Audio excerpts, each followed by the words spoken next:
앉겠습니다. 자리 앉겠습니다. 자, 피곤한 만큼 사탕을 가져가세요. 자, 뒤에 뭐 물도 있고 탄산수도 있으니까 알아서 잘 챙겨가시고. 나 근데 저렇게 큰 탄산수를 본 적이 없는데 엄청 크더라 저거. 1리터짜리를.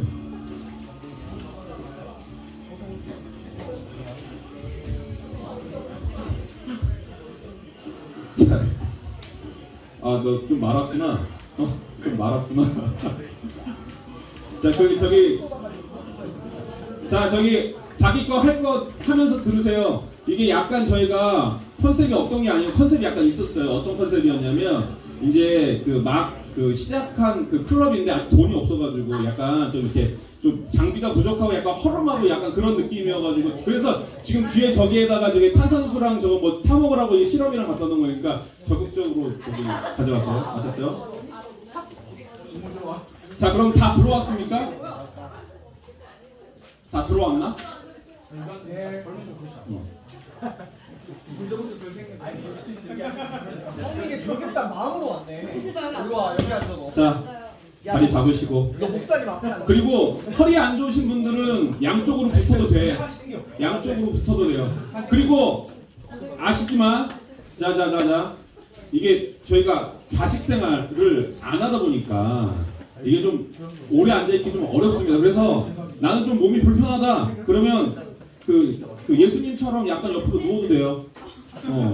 예수님처럼 진짜로 진심으로 자지만 안 하면 자지만 하면 되니까 좀 옆으로 누워도 되고 벽에 붙어도 되고 뒤에 붙어도 되고 아셨죠? 자, 그러면 우리 이제 오늘 우리 예배 드리는 동안에 마지막으로 도착한 우리 네 사람이 있습니다. 우리 병현이랑 서경이랑 희애랑 신아 도착했는데 우리 박수로 격려하겠습니다. 오늘 다 고생했습니다. 자, 오늘 올 사람들은 다 온 거잖아요, 그죠? 네, 오늘 올 사람들은 다 왔습니다. 자, 그러면 여러분 내 거 워크북을 안 갖고 왔구나. 여러분 워크북 다 갖고 왔어요? 네. 자, 이제 이거 사실 오늘은 뭐 설교 노트로 사용하시면 되고 그 다음 날부터가 여러분 중요하니까 이거 잘 받아가시고 그 다음에 볼펜이라든지 물, 뭐 씹을거리 뭐 이런 것들 잘 하시고 그리고 이따가 여러분 이제 찬양할 때 기도할 때는 이거 저기 드셨던 거 잘 처리하셔야 돼요. 왜냐면 이거 소스입니다. 네. 그리고 약간 이게 탄산이 있어서 트름을 하면서 기도를 할 것 같아요. 불교인이라는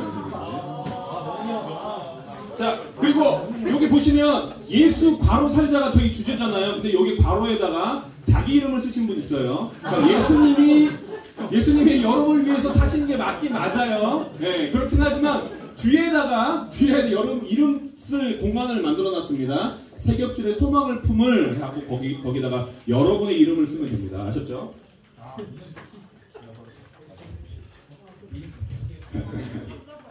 자, 그러면 우리 이번에 저희가 예수 괄호 살자라는 주제로 말씀을 우리가 함께 나누고 또 함께 기도하고 또 함께 우리의 삶을 정렬하기를 원하는데요. 우리가 살펴볼 세 가지 큰 주제를 함께 나눠보시죠. 먼저는 예수로 살자입니다. 우리의 삶이 예수님으로부터 시작되었다는 것을 함께 생각하고 또 느끼는 그런 시간이 되기를 원하고요. 두 번째로는 예수와 살자입니다. 예수와 살자. 예수님과 함께 살아가는 삶에 대해서 우리 이제 내일 좀 깊이 있게 조금 우리가 좀 이제 마음 뜨끔하게 살펴볼 부분인데 예수님과 함께 사는 삶에 대해서 우리가 함께 생각해 볼 거고요. 마지막으로는 예수를 위해 살자. 그러니까 예수님을 위해 사는 삶에 대해서 이 부분은 많이 아니고 약간 조금만 맛보기만 보는 그런 주제를 이제 가지려고 합니다. 이 주제와 관련해서는 우리가 누누이 얘기했지만 한 학기 주제가 될 거거든요. 그러니까 저희가 지지난주 설교를 통해서 세 겹줄의 소망이라는 것을 우리가 나눴지 않습니까? 그리고 이 챗GPT가 좋은 아이디어를 줘서 이 세 겹줄이 무엇인지에 대해서 우리가 아주 잘 살펴봤죠. 그래서 나의 이야기가 앞에 보시면 나의 이야기가 혼자 있으면 외롭고 힘들지만 너의 이야기와 함께 한다면 외롭지 않고 또 힘을 낼 수 있습니다. 그리고 서로의 이야기를 보완할 수 있는 그런 이야기가 되지 않습니까? 여러분 잘 듣고 있는 거죠, 그죠? 네. 그러나 나도 그렇고 너도 그렇고 사람이기 때문에 온전하지가 못하죠. 나와 너와만 있으면 이 이야기는 온전해질 수 없습니다. 그래서 어떤 이야기가 필요하냐? 바로 예수님의 이야기가 필요한 거죠. 이것이 바로 챗GPT가 우리에게 지금 아주 귀한 아이디어, 은혜인데, 그래서 나의 이야기와 너의 이야기 그리고 예수님의 이야기가 함께할 때 우리의 삶이 온전하여질 수 있다. 그래서 사랑과 진리, 지혜와 능력이라는 다른 기능을 할 수 있도록 그 이야기가 도와준다. 그래서 우리가 그러기 위해서는 이 예수님의 이야기에 대해서 우리가 깊이 있게 생각해보고 공부하고 탐구할 필요가 있습니다. 그래서 우리가 한 학기 동안 이제 사복음서 중에 하나를 정해서 예수님의 이야기를 함께 살펴볼 텐데, 오늘은 그 시작점입니다. 오늘 이번 수련회는 그 시작점이 될 것입니다. 그래서 다시 한번 우리가 나누면 예수로 살자, 예수와 살자, 예수를 살자. 그래도 저기 수련회니까 수련회답게 한 번씩 해볼까요? 외쳐보는 거 많이 하잖아요. 그러니까 제가 예수로 하면은 저거 밑에 있는 거 읽는 거예요. 아셨죠? 먼저 알죠? 여러분 수련회 많이 다녀왔으니까. 자, 예수로 살자. 예수와 살자. 예수님과 함께하는 삶. 예수를 살자. 예수를 위해 사는 삶. 이런 삶 살아가시는 저와 여러분들 되시길 축복합니다. 네. 그리고 이런 삶 살기 위해서는 우리가 반드시 하나 되어져야 할 줄 믿습니다. 이것은 하나 되면 좋고 하나 될 수 없으면 뭐 될 수 없고 이게 아니라 우리가 꼭 하나 되어야지 이런 삶을 살게 될 줄 믿습니다. 자, 그러면 너 왜 거기 있냐? 너 왜 거기 있어? 그래. 자, 우리가 잘 아는 음악 용어 중에 여러분 이런 용어가 있습니다. 불협화음이라는 말 여러분 들어보셨어요? 불협화음이라는 말 들어보셨어요? 그리고 여러분 불협화음의 반대말이 뭐냐면 협화음입니다. 협화음. 그러니까 협화음이라는 말은 말 그대로 어울리는 음이라는 뜻이고요.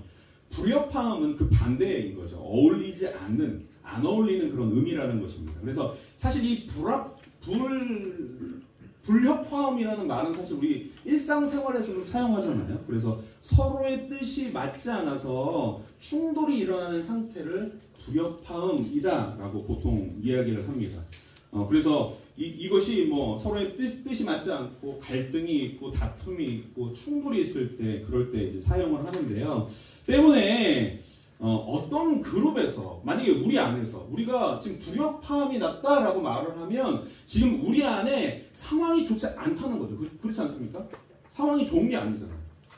그래서 이런 의미를 음악으로도 가져와서 거꾸로 협화음을 좋은 소리 혹은 좋은 화음, 불협화음을 나쁜 소리, 나쁜 화음이라고 이해할 수가 있는 겁니다. 그리고 정말 들어보면 그래요. 그래서 들어보려고 지금 데리고 나온 거예요. 자, 그러면 먼저 협화음에 대해서 들려주세요. 협화음. 협화음이 뭐예요?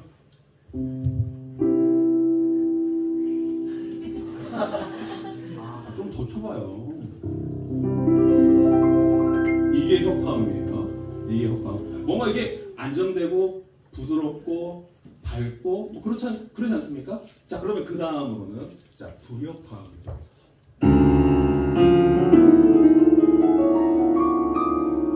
제가 막 소리를 지르면서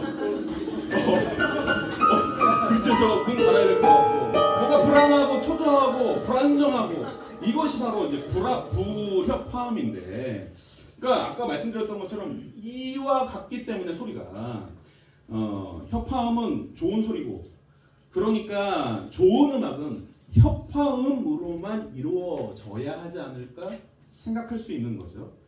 아름다운 소리를 추구하는 음악에서 불협화음은 낄 자리가 없다고 생각하는 겁니다. 그런데 재밌게도 음악은요, 여러분, 협화음으로만 이루어지지가 않습니다. 협화음과 불협화음이 아주 조화롭게 이루어져 있어야 음악이 굉장히 아름다워지는 거죠. 그러니까 음악에서 이 협화음과 불협화음은 좋은 소리, 나쁜 소리가 아니라 그냥 기능이 다른 것뿐인 거예요. 그래서 아까 말씀드렸던 것처럼 협화음은 안정적이고 불협화음은 불안정하고, 협화음은 상대적으로 밝고 불협화음은 상대적으로 어렵고 뭐 이렇긴 하지만 음악 안에서는 기능이 있다는 것입니다. 그래서 여러분에게 이 불협화음이 음악 안에서 얼마나 아름답게 쓰일 수 있는지를 보여드리기 위해서 하나 음악을 들려드리려고 하는데, 여러분 이 한국에서는 피아니스트의 전설이라고 그 제목이 번역된 영화가 있어요. 이 영화가 진짜 아름다운 영화인데, 이 영화가 어떤 영화냐면 한 아이, 피아니스트가 이 사람이 큰 배에서 유람선에서 태어나서 평생 배에서만 산 사람이에요.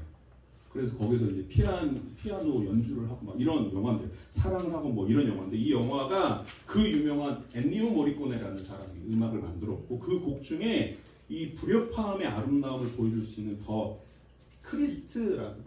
크리시스라는 이 곡을 이제 우리 그 대가께서 연주를 해주시도록 하겠습니다.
은혜 받으신 분들은 그 예배 끝나고 돌아가시다가 이렇게 헌금하시고 이렇게 하시면 되고요. 고맙습니다. 제가 급하게 부탁을 했는데 잘해주셔서 고맙습니다. 이 영화에서 이 사람이 굉장히 불안정한 인생처럼 등장을 해요. 그런데 이 남자가 어떤 여인을 사랑하게 되면서 그의 인생이 뭔가 아름다워지는 것 같은 그런 장면을 이 음악이 너무나 잘 표현한 것 같죠. 그러니까 이 불협화음이라는 건 이 인생과 비슷합니다. 우리가 인생을 살아가다 보면 좋은 날만 있는 게 아니잖아요. 나쁜 날도 있고 흐린 날도 있고 슬픈 날도 있고 외로운 날도 있고 괴로운 날이 있는데, 그런데 그게 그저 괴로운 날이면 인생이 참 고달프지만 그것이 오히려 이제 해피엔딩으로 좋은 날로 바뀌는 거면 이 안 좋은 날들이 그저 안 좋은 날이 아니지 않습니까? 그런 것처럼 이 불협화음이 음악 안에서 이야기를 만들고 서사를 만든다는 것이죠. 그런데 이 성경에서도 여러분 불협화음처럼 보이는 그런 부분이 있습니다. 이 사람이 하나님을 바라볼 때 불협화음을 내시는 것처럼 보이는 부분이 있는 것이죠. 우리가 성경을 통해서 이해하고 있는 이 하나님은, 우리가 믿는 하나님은 전지전능하신 분 아니겠습니까?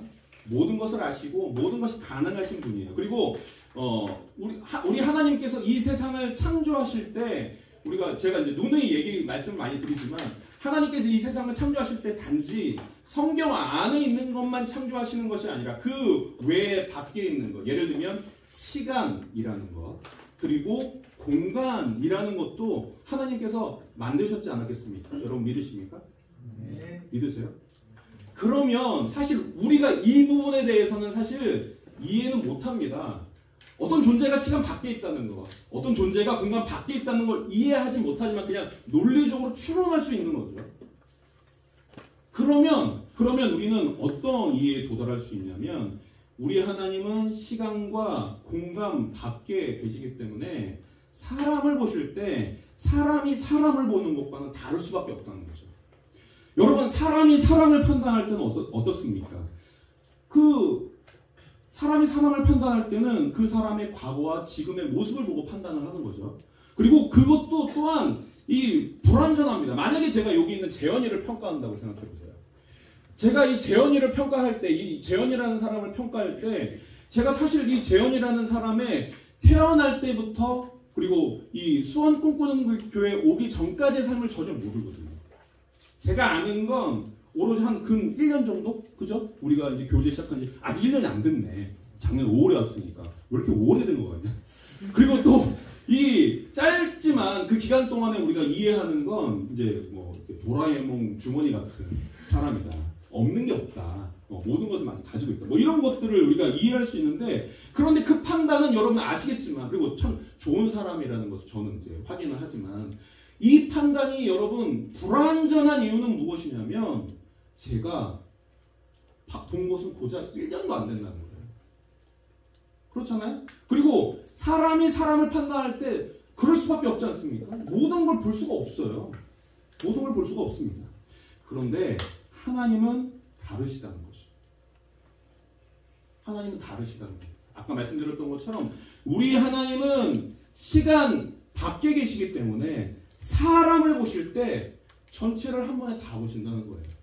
이게 비유가 적절할지는 모르겠지만, 사람이 사람을 볼 때는 연재 중인 웹툰을 보는 거죠. 아직 결론이 어떻게 될지 몰라. 그런데 하나님께서 사람을 보실 때는 완결된 웹툰으로 보시는 겁니다. 완결된 거. 연재 중이지 않는 거. 이미 다 완결된 거예요. 그러니까 하나님께서 우리를 보실 때 시작도 아시고 지금도 아시고 결말까지도 아신다는 거예요. 그래서 여러분이 얻은 그 구원에 대해서 어떤 상황에서도 흔들림이 없다고 여러분 이해하셔야 되는 것은 무엇이냐? 보통 이럴 때 흔들리잖아요. 내가 죄질 때, 내가 하나님 앞에 멀어졌다 생각될 때. 그런데 하나님 그거 다 아시고 여러분 구원하셨다는 겁니다. 이 사실을 믿고 흔들리지 않은 그 구원, 흔들리지 않은 하나님의 사랑 위에 서서 살아가시는 저와 여러분을 되시길 축복합니다. 그런데 이 불협화음 같다고 말씀드렸잖아요. 성경을 볼 때 이해 안 되는 부분을 우리가 발견하게 된다는 거죠. 불협화음과 같은 부분을 발견하게 된다는 거죠. 그 부분이 어디냐면 바로 이 부분입니다. 자, 제가 말을 많이 했으니까 여러분이 좀 읽어보세요. 자, 남자분과 여자분 번갈아 가면서 한번 읽어보시죠. 자, 시작. 날이 밝을 때 예수께서 자기의 제자들을 부르시고 그 가운데서 12를 뽑으셨다. 그는 그들을 사도라고 부르셨는데, 그는 베드로라고 이름을 주신 시몬과 그의 동생 안드레, 그리고 야고보와 요한과 빌립과 바돌로메와 알페오의 야고보와 열심하라고 하는 시몬과 야고보의 아들 유다와 대반자각의 가룟 유다이다. 아멘. 제가 여기에 여러분 이해하기 쉽게 별색해 봤잖아요. 여기 문제적 남자가 두 사람이 등장을 합니다. 우리의 시각에 이 불협화음을 일으키는 것 같은 두 사람이 등장을 하는데, 그 사람이 누구냐면 바로 베드로와 가룟 유다인 것이죠. 왜 그런가? 여러분, 우리가 아는 것처럼 우리는 성경을 통해서 이 베드로와 가룟 유다의 인생을 완결된 웹툰처럼 볼 수 있잖아요. 이 가룟 유다는 어떤 사람입니까? 이 당시는 모르지만 이후에 예수님을 판 자가 바로 가룟 유다 아니겠습니까? 그리고 결국 예수님을 십자가에 달리게 한 자가 가룟 유다 아니겠습니까? 여러분 베드로는 어떻습니까? 가룟 유다만큼은 아니지만 베드로도 예수님께 해서는 안 될 행동을 하죠. 이제 모른다고 부인하지 않겠습니까? 근데 여러분 보세요. 아까 말씀드렸던 것처럼 하나님은 사람을 보실 때, 예수님은 사람을 보실 때 완결된 웹툰처럼 보신다고 말씀드렸잖아요. 그런데 자신을 팔자인 가룟 유다와 베드로, 자신을 부인할 베드로를 예수님의 제자로 삼으셨고 3년간 동고동락하셨다는 거죠. 왜 그러셨는가? 도대체 왜 그러셨는가? 인간의 상식으로 저라면 손절할 거예요. 쳐다도 안 보겠죠. 딱 오래 가면 하고 이게 오지 못하게 내가 막을 것 같아요. 그런데 예수님은 이 두 사람을 제자로 삼으셨다는 거죠. 그럼 어디 한번 살펴봅시다. 가룟 유다가 어떤 사람인지, 가룟 유다를 제자로 삼을 만한 사람이었는지, 우리가 알고 있는 것처럼 혹은 그렇지 않은 사람인지 한번 살펴보시죠. 자, 요한복음을 보면 이 가룟 유다가 이제 예수님의 12제자가 된 후에 가장 처음 이야기의 중심 인물로 등장하는 이야기가 있습니다. 그 이야기가 바로 이 이야기고, 이 이야기는 사실 저희가 지난주에 살펴봤던 이제 말씀인데, 요 이야기는 사복음서에 다 등장을 합니다. 근데 조금씩 차이가 있는데, 요한복음에서 재밌는 것은 무엇이냐면 그 대상이 누군지, 예수님께 향유를 부은 여인이 누군지 그 정체가 이제 등장을 하는데요. 제가 한번 읽어보겠습니다. 6월절 엿새 전에 예수께서 베다니에 이르시니 이곳은 예수께서 죽은 자 가운데서 살리신 나사로가 있는 곳이라. 이제 이 나사로가 이렇게 그 죽은 나사로가 살아났다네 하는 그 나사로입니다. 그리고 그 나사로에게 두 명의 자매가 있었어요. 이제 세 남매인데 두 명의 이제 여동생이 있었는데 마르다와 마리아입니다. 근데 이 마르다와 마리아도 여러분이 아시는 이 마르다가 그 발밑에서 말씀 듣고 마리아가 이랬나? 반대인가? 그래. 어쨌든 그런 그 이야기가 있는 두 사람이 등장을 하는데, 마리아가 지극히 비싼 향유 곧 순전한 나다 한 근을 가져다가 예수님의 발에 붓고 자기 머리털로 그의 발을 닦으니 향유 냄새가 진짜 가득하더라. 요런 사건이 있는 거예요. 그런데 이러고 끝난 것이 아니라 이 일에 대해서 가룟 유다가 말을 합니다. 어떤 말을 하냐면, 가룟 유다가 말하되 이 향유를 어찌하여 300데나리온에 팔아 가난한 자들에게 주지 아니하였느냐. 그리고 이 말에 대해서 이제 나중인데 요한이 이렇게 첨언합니다. 그는 도둑이라 동계를 맞고 거기 넣는 것을 훔쳐갑니다.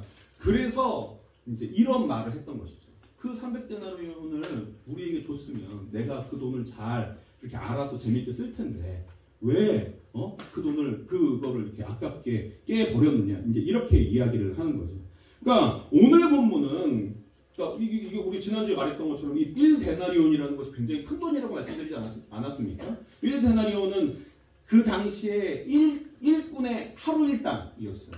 그러니까 요즘으로 따지면 한 8만 원에서 10만 원 정도 되면 300데나리온은 2,300만 원에서 2,400만 원이네. 죄송합니다. 2,400만 원에서 3,000만 원 정도 되는 거죠. 그런데 오늘 본문은 가룟 유다가 어떤 사람인지 정말 잘 보여주는 장면입니다. 12제자 중에 회계의 역할, 돈꾀를 맡았다는 것은 회계의 역할을 맡았다는 건데, 우리 교회에는 지금 유나랑 저기 한별이가 회계인데, 물론 저는 이 유나와 한별이가 가룟 유다보다 훨씬 훌륭한 사람이라고 저는 믿습니다. 진짜예요. 그런데 이 가룟 유다가 그 돈이 너무 아까운 거죠. 그 엄청난 값어치의 그 향유를 부어버렸으니, 그리고 그건 지금처럼 이렇게 뚜껑을 이게 닫았다가 다시 열었다가 할 수 있는 것이 아니라 한번 깨트리면 끝이거든. 재활용을 못해요. 주워 담을 수도 없고. 그러니까 이 사건을 통해서 보게 된 가룟 유다는 어떤 사람이냐? 세상 물정을 정말 잘 파악하는 사람입니다. 파악하는 사람입니다. 이 옥합을 딱 깨트리니까 300데나리온 딱 나오잖아. 계산이 나오는 거야. 그리고 자기가 그 순간 무슨 말을 해야지 자기에게 이득인지 너무나 잘 아는 거죠. 그리고 자신에게 이득이 되기 위해서는 남들을 얼마든지 속일 수 있다고 생각하는 사람입니다. 왜냐하면 요한이 이렇게 얘기하고 있잖아요. 돈깨를 막고 있는데 거기 있는 것들을 계속해서 훔쳤다라고 말하고 있지 않습니까? 그러니까 이 가룟 유다라는 사람은 사기꾼이었습니다. 사기꾼. 예수님과 함께했지만 자신의 무력을 채우기 위해 교묘히 사람을 속일 수 있는 그런 사기꾼이었죠. 또 그 다음 이야기가 등장을 하는데 누가복음입니다. 누가복음을 보면 자 우리 여러분과 제가 한번 번갈아 가면서 읽어보시죠. 유월절이라고 하는 무교절이 다가왔다. 그런데 예수를 없애버릴 방책을 찾고 있었다. 그들은 백성을 두려워하였다. 열둘 가운데 하나인 가롯이라는 유다에게 사탄이 들어갔다. 나는 떠나가서 대제사장들과 성전 경비대장들과 더불어 어떻게 예수를 그들에게 넘겨주지를 의논하였다. 그래서 그들을 기뻐하여 그에게 돈을 주겠다고 약조하였다. 유다는 평안하고 우리가 없을 때 예수를 그들에게 넘겨주려고 기회를 노리고 있었다. 먼저 우리가 살펴볼 것은 지금 이제 대제사장과 서기관들 그러니까 종교 지도자들이 예수님을 죽이려고 궁리를 하고 있었죠. 그리고 왜 죽이려고 했느냐? 자신들의 잠재적인 라이벌이라고 생각을 했거든요. 그러니까 백성들의 인기를 빼앗고 자신의 권위와 권력과 돈을 빼앗을 수 있는 사람이라고 생각을 했던 거죠. 왜냐하면 예수님 그 당시 인기가 굉장히 좋았거든요. 막 아픈 사람들 도와주고 고쳐주고 귀신들 막 쫓아주고 그리고 막 좋은 말씀을 하니까 사람들이 너무 예수님을 좋아했던 것이죠. 그런데 이 종교 지도자들과 맞장구를 쳐준 사람이 등장하는데 그 사람이 누구냐? 바로 가룟 유다라는 사람입니다.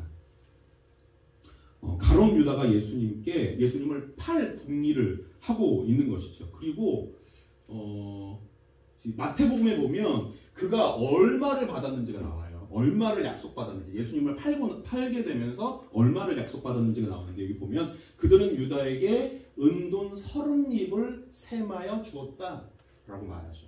은돈 30립. 이 은돈 30립은 일반적으로 사용되는 그런 이제 그 화폐는 아니고 성전 안에서만 사용되는 화폐였습니다. 세겔이라고 하거든요. 세겔. 은돈 30립은 30세겔이라고 말을 합니다. 그런데 1세겔이 4데나리온이고 30세겔은 그러면 120데나리온이라는 거죠. 그런데 아까 말씀드렸던 것처럼 데나리온 1데나리온이 이러니까 이렇게 해가지고 1,200만 원을 받은 거예요. 약 대략적으로 이 가룟 유다라는 사람이 예수님을 팔아서 1,200 정도가 되는 돈을 받았다는 겁니다. 그럼 유다는 왜 예수님을 팔려고 했는가? 그 이유는 명확하게 알 수 없습니다. 왜냐하면 성경에서 말하지 않고 있으니까. 그러나 상황을 어느 정도는 저희가 유추할 수 있는 첫 번째로는 일단 돈입니다. 우리가 이제 요한이 우리에게 힌트를 줬던 것처럼 이 가룟 유다는 돈을 좋아하는 사랑하는 사람이잖아요. 무려 예수님과 3년 동안 동고동락했음에도 불구하고 끊임없이 돈을 갈망했던 사람이 바로 가룟 유다입니다. 그러니까 아까 말씀드렸던 것처럼 이 유다는 사리분별이 굉장히 빠른 사람이기 때문에 이 정치적으로 이 사회가 돌아가는 분위기를 너무나 잘 알고 종교 지도자들이 예수님을 죽이려고 하는 그런 분위기를 읽고 나니까 이렇게 찾아가서 뭔가 이제 돈벌이로 자신의 스승을 이용하려고 했던 것이죠. 그리고 두 번째로는 예수님에 대한 실망인 것 같아요. 예수님에 대한 실망. 이 돈을 사랑하는 가룟 유다의 입장에서 예수님은 점점 이상해졌다고 생각했을 것입니다. 그러니까 이 돈을 사랑한다는 건 철저히 세상을 기준으로 살아가는 사람이잖아요. 세상 물정 굉장히 밝은 사람이지 않겠습니까? 그래서 이 가룟 유다가 예수님과 함께 할 때 어떤 생각을 했을지 우리가 추측할 수 있냐면 예수님과 함께 있으면 뭔가 나에게 이득이 있겠지. 뭔가 권력을 얻든지 뭔가 내가 돈을 벌든지 할 수 있겠지. 그리고 예수님 보니까 정말 그럴 수 있는 것 같던 거죠. 왜냐하면 능력이 있잖아요. 그 누구도 따라할 수 없는 그런 능력이 있잖아요. 막 사람들 고치고 막 좋은 말씀 하시고 또 막 이렇게 종교 지도자들하고 막 대화를 해도 토론을 해도 절대 지지를 않죠. 그러니까 내가 예수님께 붙어 있으면 뭔가 이득을 얻을 수 있는 것 같은데 그런데 어느 순간부터 예수님이 이상한 말씀을 하기 시작하는 거죠. 나는 죽을 거다. 종교 지도자들에게 내가 넘겨줄 거다. 수치를 당하고 죽임을 당할 거다. 한 번, 두 번, 세 번 계속 반복적으로 얘기를 하고 또 예수님이 시간이 지나도 전혀 권력과 돈에 관련된 행동을 전혀 하지 않으시죠. 끊임없이 돈도 안 내는 일을 하시는 거예요. 누구도 안 알아주는 일을 하는 거죠. 막 병든 사람들 계속 찾아가는 거예요. 나병든 사람, 맹인들, 안증맹이들 그 누구도 거들떠보지 않는 사람이 손을 내밀고 있는 그 모습을 옆에서 보니까 사리 분별, 세상이 돌아가는 그걸 잘 알고 있는 가룟 유다 입장에서는 못마땅한 거죠. 그래서 이건 제 추측인데 그래서 내가 여기서 가장 이득을 많이 보고 이 상황을 결론 지을 수 있는 건 예수님을 파는 것밖에 없겠다. 예수님을 팔면 요건 좀 먹겠지만 1,200만 원 내 손에 쥐어 들고 내가 다른 삶을 새롭게 시작할 수 있지 않을까라고 생각하지 않았을까 추측합니다. 우리가 나눴지만 이 사실을 예수님은 너무나 잘 아셨습니다. 이 가룟 유다가 무슨 짓을 하고 다니는지 그 마음에 무엇을 품었는지 다 알고 계시죠. 그리고 그 사실을 바로 말씀하시지 않았고 3년 내내 말씀을 하시지 않다가 잡히시기 전날 바로 전날 제자들과 만찬 자리에서 그 사실을 밝히십니다. 예수님은 먼저 운을 떼시죠. 21절에 보면 예수께서 이 말씀을 하시고 심령이 괴로워 증언하여 이르시되 내가 진실로 진실로 너희에게 이르노니 너희 중 하나가 나를 팔리라. 괴로워하며 제자들에게 말씀하신 겁니다. 그리고 물어보죠. 그 사람이 누구냐니까 26절에 예수께서 대답하시되 내가 떡 한 조각을 적셔다 주는 자가 그니라 하시고 곧 한 조각을 적셔서 가룟 유다에게 주십니다. 어쩌면 유다에게는 마지막 기회였을 수도 있을 것 같아요. 왜냐하면 예수님 다 알고 계시나? 내 예수님한테 들킬 행동 한 적이 없는데 정말 은폐를 잘했는데? 라고 생각을 하고 있었는데 예수님이 너무나 다 알고 계시는 것처럼 이렇게 행동을 하시잖아요. 그러면 뭔가 그 크신 예수님 앞에 자신의 잘못을 뉘우치고 큰 실수를 하지 않을 그런 마지막 기회였을 수도 있는데 그러나 이 유다는 예수님께 그 이야기를 듣고 곧바로 나아가서 자기가 할 일을 하기 시작합니다. 그 마음이 더 완악해졌다고 이야기를 하죠. 그러니까 이 가룟 유다라는 사람은요, 여러분, 이 성경을 통해서 우리가 보면 이 가룟 유다는 진짜 좋은 사람이 아닌 거죠. 진짜 좋은 사람이 아닙니다. 사기꾼이자 자신의 이익을 위해 다른 사람을 특히 사랑하는 이 스승을 팔 수도 있는 사람이 이 가룟 유다인 거죠. 영화에서 보면 뭐 이런 사람 아닐까요? 부산행에서 등장하는 정치인 김의성 같은 사람, 살아보겠다고 남들을 아무렇지도 않게 희생하는 사람, 또 오징어 게임의 프론트맨인 이병헌 같은 사람이 바로 이런 사람 아니겠습니까? 돈과 권력에 기생하여 돈으로 사람의 생명을 농락하는 그런 사람이라고 우리가 이해할 수 있지 않겠습니까? 그러니까 여러분 말씀드리고 싶은 건 뭐냐면 이 가룟 유다라는 사람은요 알면 알수록 진짜 별로인 거죠. 알면 알수록 별로예요. 여러분. 그런데 별로인, 알면 알수록 별로인 이 가룟 유다를 예수님 어떻게 대하셨나? 가룟 유다를 어떻게 대하셨나? 제자로 삼으셨죠. 다 알고 계셨음에도 자신의 최측근으로 3년간 동부동락했습니다. 다 하셨습니다. 심지어 여러분은 회개를 맡겼어요. 저는 이 부분이 진짜 걸리더라고. 회개는 보통 믿는 사람을 시키는 거거든요. 저기 뒤에 이게 믿는 사람이 2명 앉아있잖아요. 저렇게 믿는 사람을 시키는 건데 예수님 다 아시잖아요. 얘 돈 욕심 많고 돈 이거 슬쩍 하는 사람이고 나중에 날 팔 사람인데 그걸 다 알면도 회개를 시키신다고 예수님. 이해가 잘 되지가 않습니다. 그리고 두 번째로 다 아셨음에도 내색을 하지 않으시죠. 잡히시기 전까지 아무런 내색을 하지 않으십니다. 여러분 사람이 그럴 때 있잖아요. 예를 들어서 한성민이가 내 뒤에서 욕하고 다녀. 예를 들어서 혼내줘야 돼. 장난이에요. 어떻게 알았죠? 그런데 제가 몰래 그 사실을 알았어.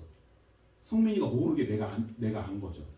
그래서 주일날 한성민이가 와가지고 저한테 목사님 저기 악보 좀 뽑아주세요 하고 왔는데 제가 어떤 표정이겠어요? 막 웃으면서 쳐다보겠습니까? 뭐 째려보지 않겠어요? 내가 인상 좋게 막 웃으면서 보겠습니까? 평소처럼? 아니죠. 그 내막을 다 아니까 내색을 하지 않겠어요. 그런데 예수님 어떠셨습니까? 물론 성경에는 자세하게 등장하지 않죠. 그런데 제가 추측하기를 예수님은 한 번도 내색을 안 하시지 않았어요. 아마도 그러셨을 것 같아요. 분명 가룟 유다의 마음을 다 아셨는데 돈을 훔칠 것도 아시고 자신에게 실망하고 있는 것도 아시고 다른 마음을 품는 것도 아시고 예수님을 팔 것도 아셨는데 한 번도 내색하지 않지 않으셨을까. 그리고 마지막으로 가장 결정적으로 예수님은 가룟 유다가 자신을 파는 것을 방조하셨죠. 놔두셨습니다. 예수님 분명 아셨지만 가룟 유다가 자신을 팔 것을 아셨지만 그냥 두셨어요. 그리고 성경을 보면 사실 그런 장면들이 많이 나와요. 하나님도 그렇고요. 예수님께서도 그렇고 이렇게 뭔가 그 사랑하는 자들이 잘못할 때 바로 뭐라고 안 하세요. 그냥 두는 것을 볼 수 있습니다. 어쨌든 자신 팔도 두셨어요. 예수님 왜 그러셨는가? 여러분 왜 그러셨던 것 같아요? 예수님. 요한은 이렇게 확신하며 이야기를 합니다. 요한복음 13장 1절인데 우리 다 같이 한번 읽어보겠습니다. 시작. 예수께서는 자기가 이 세상을 떠나서 아버지께로 가야 할 때가 된 것을 아시고 세상에 있는 자기의 사람들을 사랑하시되 끝까지 사랑하셨다. 요 부분이 바로 이제 그 성만찬, 그러니까 예수님 십자가 달려 돌아가신 전날 밤에 제자들과 만찬을 했는데 그때 딱 그 이야기가 시작하는 시점에 요한이 설명을 한 거거든요. 예수님이 제자들을 사랑하실 때 끝까지 사랑하셨다. 그러니까 예수님이 모든 것을 아셨지만 사랑하셨기 때문이라는 거죠. 가룟 유다를 제자로 삼으신 것, 3년 동안 동고동락 하신 것, 그동안 아무런 내색하지 않으시고 자신을 팔게 놔두신 것, 그 모든 것이 사랑하기 때문에 그러셨다는 겁니다. 여러분 정리해 봅시다. 자, 예수님은 아까 말했던 것처럼 시간 밖에 계시는 분이기 때문에 모든 걸 다 아시는 분이에요. 그러니까 이 가룟 유다를 완결된 웹툰처럼 보시는 분이 바로 예수님이십니다. 그런데 그런 예수님이 가룟 유다를 사랑하셨어요. 제자로 삼으셨고 내색하지 않으셨고 자신을 팔도록 두셨습니다. 이유는 무엇이냐? 사랑하셨기 때문에.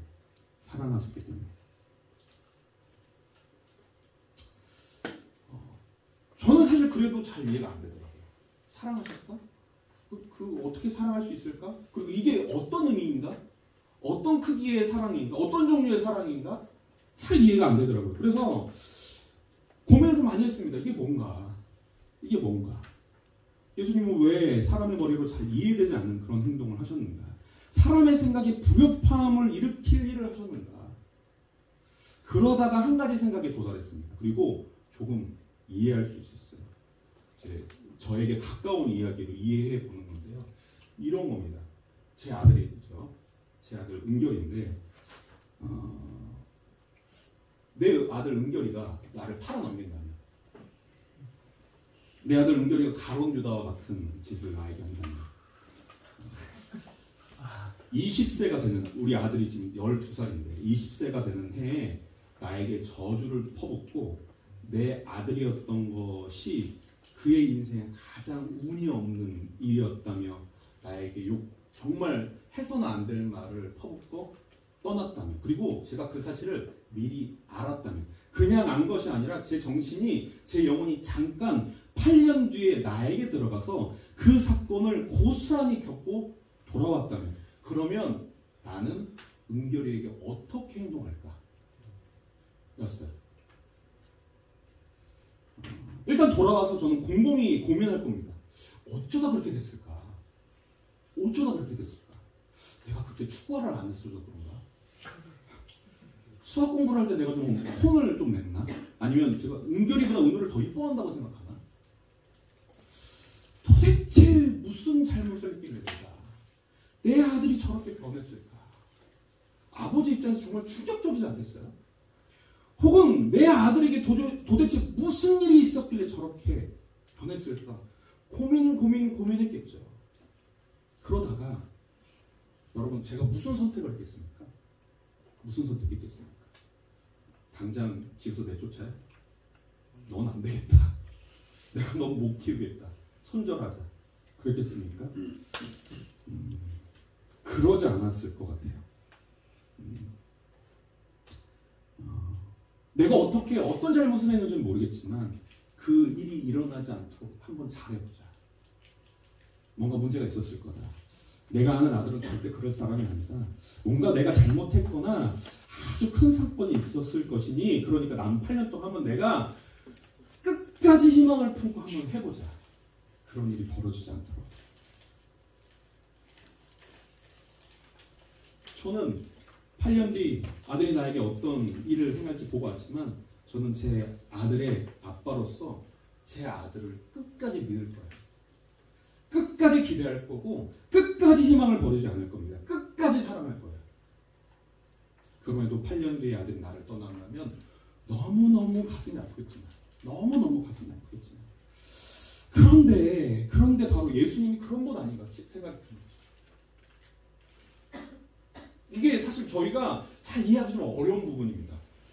시간 밖에 계시는데 다 보셨는데 그럼에도 시간 안에 들어와서 그럼에도 사랑하신다고? 이거 잘 이해 안 되지만 만약 그것이 부모 마음이라면 자녀를 향한 부모 마음이라면 여러분 조금 이해되지 않으시겠습니까? 예수님이 바로 가룟 유다를 그렇게 사랑하셨다는 거죠.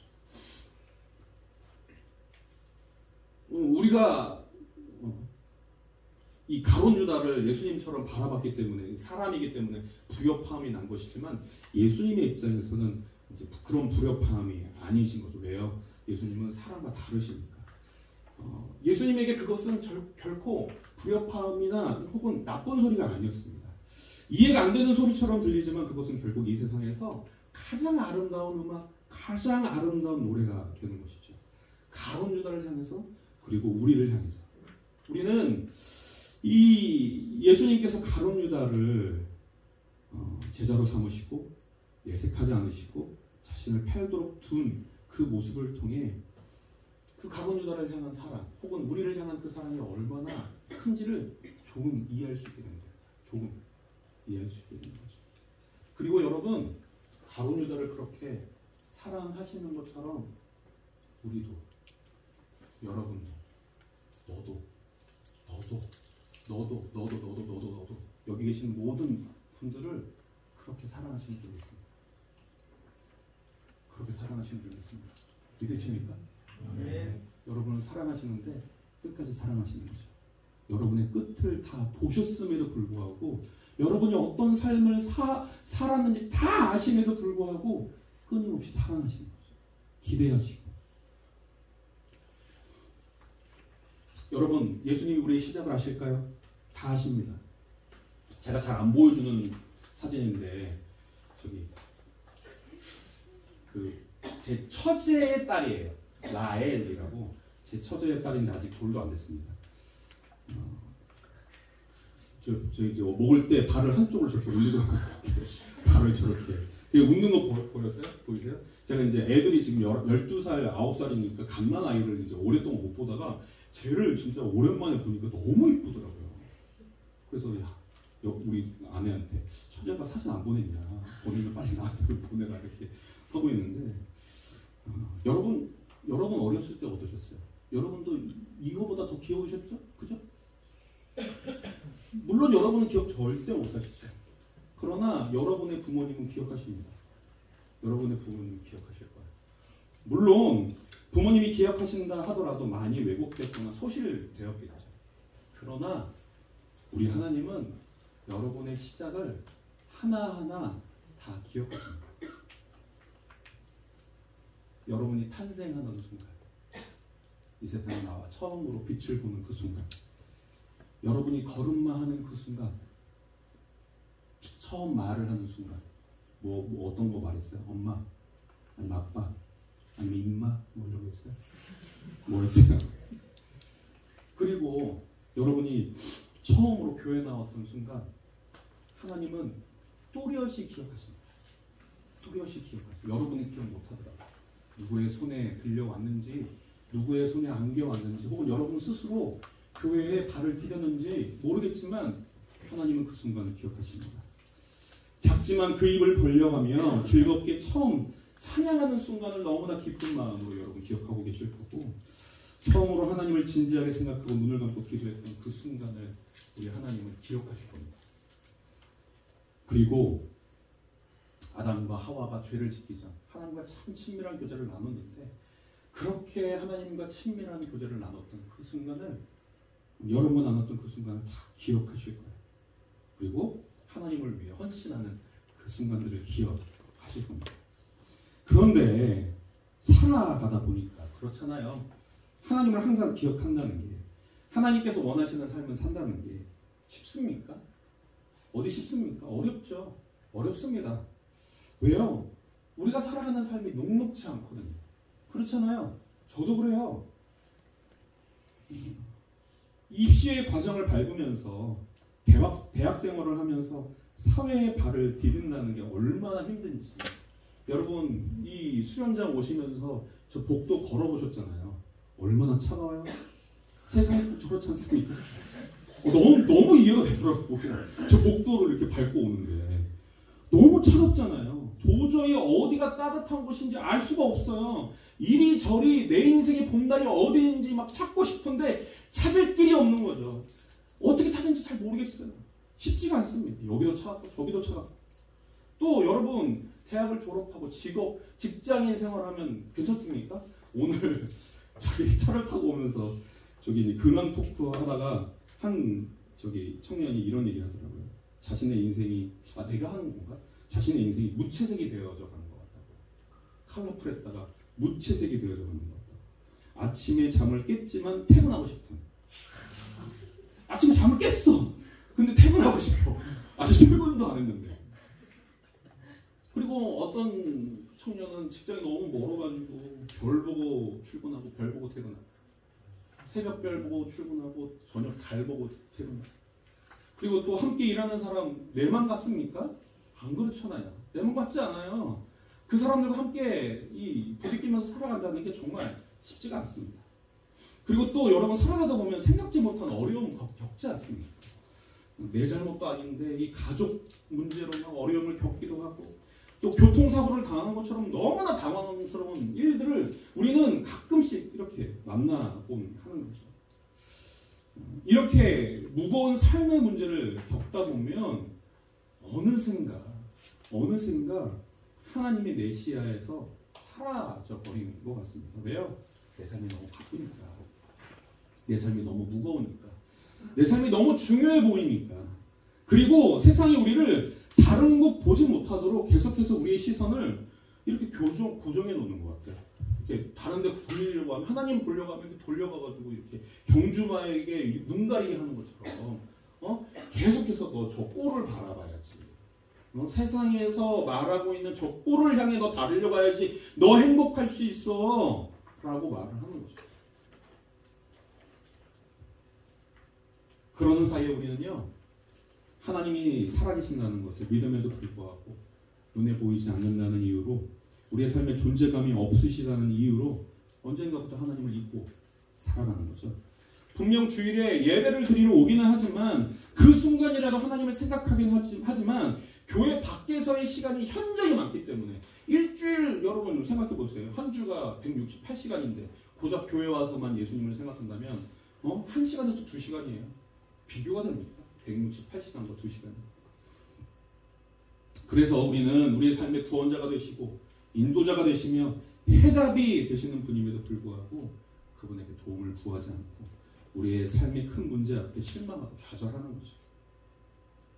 그리고 그럼에도 하나님을 찾지 않고 홀로 슬퍼하며 지내는 경우들이 우리에게 있다는 것입니다. 여러분, 그럼에도 불구하고 예수님은 우리를 어떻게 생각하실까요? 그럼에도 불구하고 예수님은 우리를 어떻게 대하실까요?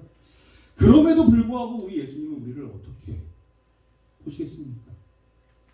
우리가 가룟 유다를 통해서 배웠던 것처럼 알게 된 것처럼 우리를 끝까지 사랑하시지 않겠습니까? 그러니 여러분 기억하십시오. 여러분을 가룟 유다처럼 끝까지 사랑하신다는 것을 여러분 기억하십시오. 끝까지 여러분을 믿고 끝까지 여러분에게 기대하고 끝까지 희망을 버리시지 않고 끝까지 여러분을 사랑하실 것을 기억하시기 바랍니다. 이 하나님의 사랑을, 우리 예수님의 사랑을 여러분을 끝까지 사랑하시는 그 사랑을 평생토록 기억하시는 저와 여러분을 되시길 축복합니다. 여기서 한 사람을 더 보기를 원하는데 가룟 유다만큼 길게 하진 않을 거예요. 놀라지 마세요. 가룟 유다와 비슷한 삶의 궤적을 그렸던 사람이 있습니다. 그 사람이 누구냐면 바로 베드로죠. 이 베드로도 예수님이 끝까지 사랑하셨습니다. 그럼 베드로는 어떤 행동을 했느냐? 베드로는 예수님 부인했잖아요. 그리고 그 사실을 다 아셨습니다.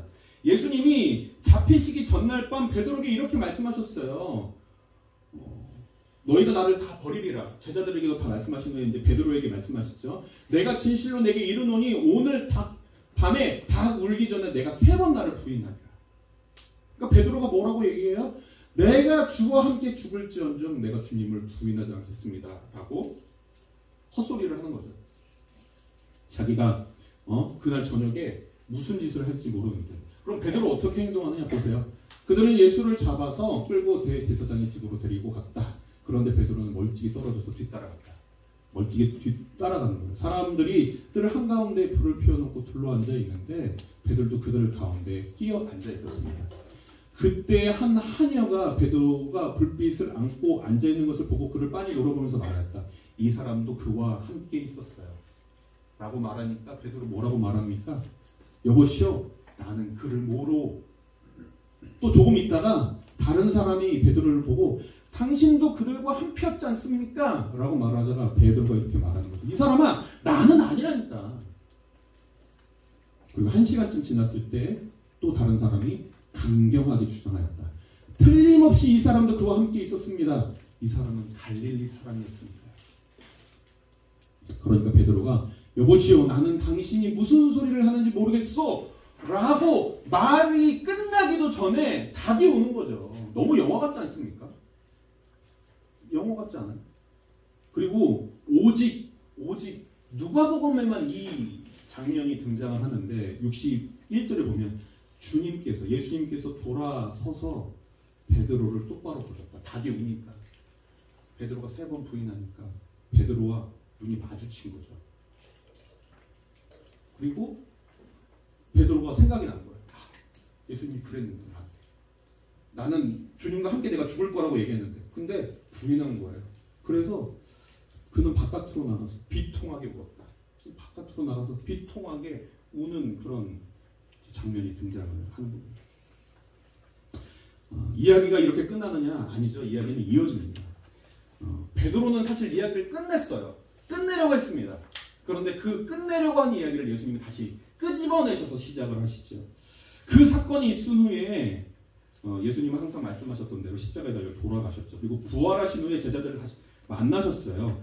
그러니까 자기가 부활할 것을 증명하신 거죠. 그런데 그 과정에서 베드로와 별다른 이야기를 하시지 않은 것 같아요. 그러니까 베드로가 사과하고 예수님이 사과를 받아주고 뭐 이런 대화의 과정이 없었던 것 같아요. 그러니까 베드로는 어떻게 생각을 했냐면 염치가 없는 거죠. 생각해보세요. 염치가 배신했잖아요. 그러니까 막 이렇게 생각을 했겠죠. 예수님이 나를 생각이나 하시겠어? 나를 사용하시겠어? 나와 함께하고 싶으시겠어? 나는 이제 예수님에게는 이제 없는 사람이야. 그래서 예수님과 함께하는 이야기를 내가 끝내야겠다. 그냥 내가 예전의 삶으로 돌아가야겠다. 라고 하고 예전의 삶으로 돌아갑니다. 그 예전의 삶이 무엇이냐? 고기 잡는 거죠. 어부죠.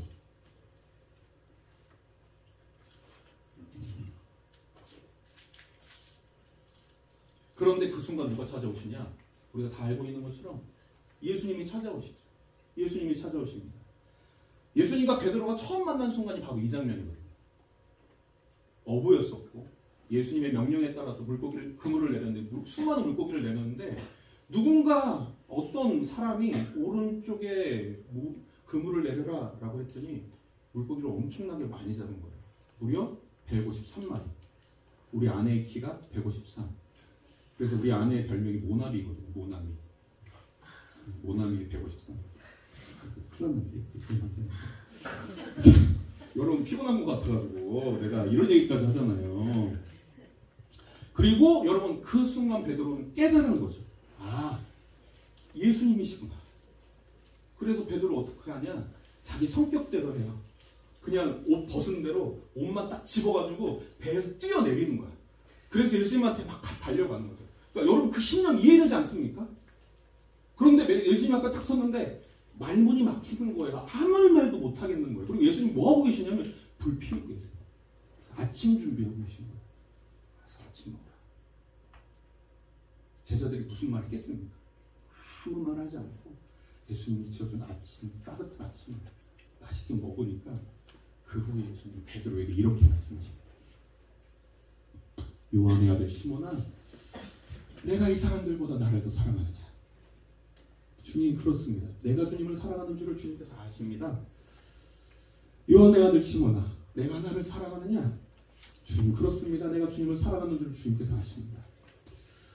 요한의 아들 시몬아, 내가 나를 사랑하느냐? 그때 베드로는 예수께서 내가 나를 사랑하느냐 하고 3번이나 물으심으로 불안해서 주님께서는 모든 것을 아십니다. 그러므로 내가 주님을 사랑하는 줄을 주님께서 아십니다. 아마도 베드로의 마음속에 그런 마음이었지 않겠습니까? 내가 부족해서, 내가 연약해서 그때 예수님 부인했지만 그래도 내 마음속에 있는 예수님을 향한 사랑 아시지 않을까? 그래서 예수님 아시지 않습니까? 그러니까 예수님 뭐라고 말씀하세요? 내 양을 먹이라, 내 양을 치라, 그리고 종국에는 나를 따르라 라고 예수님께서 말씀하시는 겁니다. 여러분 우리는요 자신의 이야기를 스스로 마무리했던 가룟 유다는 자살로 생을 마감하거든요. 자기 스스로 자신의 이야기를 끝낸 거죠. 이런 가룟 유다처럼 우리도 우리의 이야기를 마무리할 수 있어요. 그러나 우리는 기억해야 할 것이 있습니다. 우리의 연약함 때문에 우리가 하나님을 잊고 살아가는 그런 모습 때문에 이제 나는 하나님 앞에 별볼일 없는 사람이야 하고 완전히 그 이야기를 정리할 수 있지만 그러나 우리가 기억해야 할 것이 있습니다. 그것이 무엇이냐면 끝까지 사랑하시는 예수님이 계시는 한 우리의 이야기는 끝나지 않는다는 거죠. 끝까지 사랑하시는 예수님이 계시는 한 우리가 살아가는 동안에, 살아있는 동안에는 항상 기회가 있는 겁니다. 왜요? 예수님 찾아오시잖아요. 베드로 지금 이야기 끝내려고 했거든요. 그런데 못 끝냈어요. 왜요? 찾아오시는 예수님 때문에. 찾아오셔서 너 그래도 나 사랑하잖아. 너 그래도 나 사랑하잖아. 여러분 어떠십니까? 지금 여러분은 예수님과 어떤 관계를 맺고 살아가고 계십니까? 여러분은 어떤 하루하루를 보내고 계세요? 그리고 그 속에 예수님께서 계십니까? 그리고 혹시 예수님이 계시지 않아서 예수님이 너무 멀게 느껴지십니까? 그래서 예수님과 함께 풀어가야 할 그 이야기가 너무 두렵고 그런 생각도 하고 계시지 않습니까? 그런데 여러분 기억하십시오. 오늘 예수님이 우리에게 찾아오십니다. 그리고 우리에게 물어보시죠. 뭐라고 물어보시냐? 내가 나를 사랑하느냐? 네가 나를 사랑하니? 네가 나를 사랑하니? 네가 나를 사랑하니? 여러분 어떻게 대답하시겠습니까? 오늘 우리가 함께 기도하는 그 중에 이 대답을 주님 앞에 고백하는 그런 시간 되기를 소망합니다. 우리 함께 찬양하시죠. 먼저 우리를 향한 하나님의 그 마음, 우리를 향한 그 예수님의 마음을 생각하며 함께 찬양하는 고백하겠습니다.